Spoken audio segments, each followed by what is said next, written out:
tadi Pak? Rapat macam-macam tadi ada menilai kondisi ekonomi seperti sekarang dan saat ini dan gimana langkah-langkah untuk mempercepat ekonomi supaya recover lagi, tumbuh lebih cepat gitu kira-kira. Tadi paparan Bapak sampaikan ke Presiden nggak? Saya nggak ada, saya Belum dengar ada aja. paparan ya, Pak? Saya dengar. Pak, bicara soal Pak, ada komitmen dari pemerintah nggak sih Pak untuk menjaga defisit tetap di 3% sesuai APBN gitu? 3% ada. Gimana Apakah nanti ada arahan lain untuk mungkin dinaikkan lagi? Nanti kita lihat perkembangannya. Tapi sementara kan terikat undang-undang kan. Kita ikut undang-undang yang ada. Batasnya kan 3% kan. Pak, untuk percepatan pertumbuhan ekonomi itu seperti apa Pak strateginya? Kalau di LP saya bisa ngomong sembarangan, saya nggak bisa. Di kamera itu banyak kritik tuh sedikit pada aja Pak, mungkin gambaran besarnya Pak, gambaran besarnya Pak mungkin.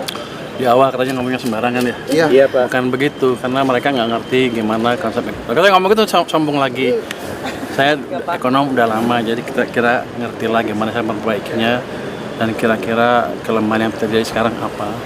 Dan Pak Presiden dengan tim tadi beberapa menteri sudah setuju Pak untuk menciptakan langkah-langkah supaya program pembangunannya cepat dan sistem finansialnya tidak ketat seperti sekarang. Katanya bisa tumbuh lebih cepat, sektor swastanya juga. Kira-kira begitu. Soal burden sharing udah ada mulai gimana Pak?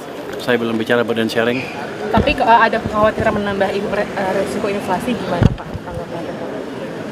Kalau saya nanya dia ntar dimarahin, so tahu nanya. Jadi gini, inflasi itu boleh kan, saya dosen juga. Iya Pak. Tumbuhnya cepat, kalau ekonomi tumbuh cepat baru bisa inflasi kalau pertumbuhannya di atas laju pertumbuhan ekonomi potensial. Kita 6,5 sampai 6,7. Jadi masih jauh kalau kita bilang demand pull, inflasi akan terjadi. Artinya pertumbuhan yang terlalu cepat menyebabkan inflasi. Jadi nggak otomatis defisit APBN menyebabkan inflasi atau belanja menyebabkan inflasi, tidak otomatis. Jadi kita lihat sisi-sisi yang lain. Jadi potensi ekonomi seperti apa, kapasitas ekonomi untuk menciptakan pertumbuhan seperti apa.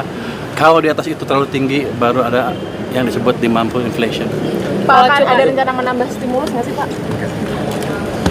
Oh, ada kelihatannya. Insentif fiskal. Jadi begini, kebijakan-kebijakan yang ada sekarang itu kelihatannya belum terlalu lancar diselenggarakan. Dan tadi rapat menentukan atau memutuskan untuk mempercepat semuanya. Itu dulu yang pertama. Jadi harusnya ekonomi akan tumbuh lebih cepat. Jadi ini bukan saya ngarang ya.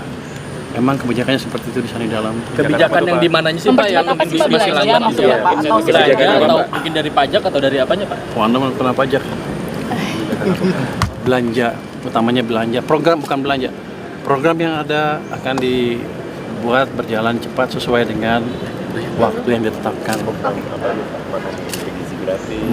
Semua program pembangunan yang ada. Pak, ini nanti ke DPR mau pelemparan apa? Saya mau pemaparan kelihatannya. Saya nggak tahu. Saya mau sini APBN, diskusi APBN. Pak, terkait yang dipotong-potong Pak, yang dipotong pembicaraan Bapak itu yang bilang bahwa itu hanya sebagian kecil dari itu apa ya? Bukan sebagian kecil, maksud begini. Maksud saya begini.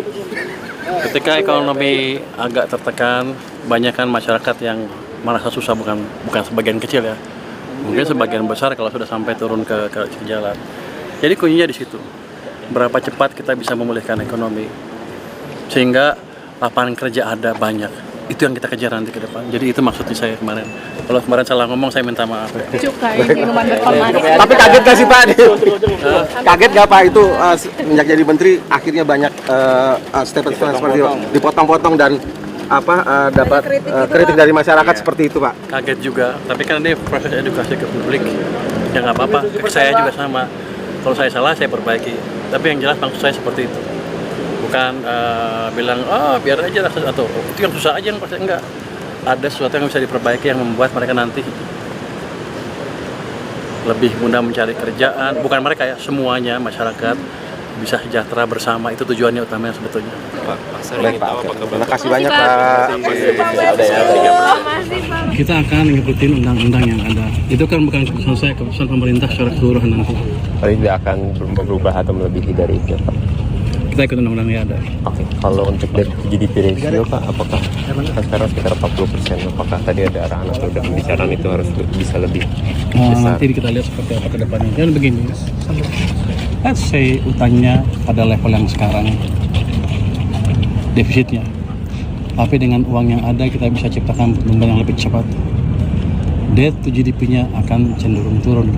Jadi kuncinya di situ.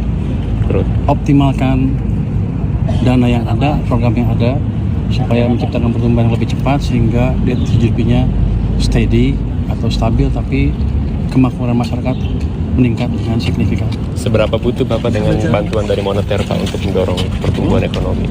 Maksudnya? Seberapa butuh sinergi dengan Kita harus bersinergi, jangan sampai kebijakan saya dan kebijakan BI mencekik sistem perbankan dalam hal likuiditas. Dan saya sudah bicarakan tadi dengan Deputi Senior Bank Indonesia, dengan izin Presiden juga, ke depan kita akan mengambil langkah-langkah yang perlu supaya tadi yang dibilang masyarakat sering bilang kan likuiditas ketat akan berkurang dengan signifikan dalam waktu dekat. kontribusi moneternya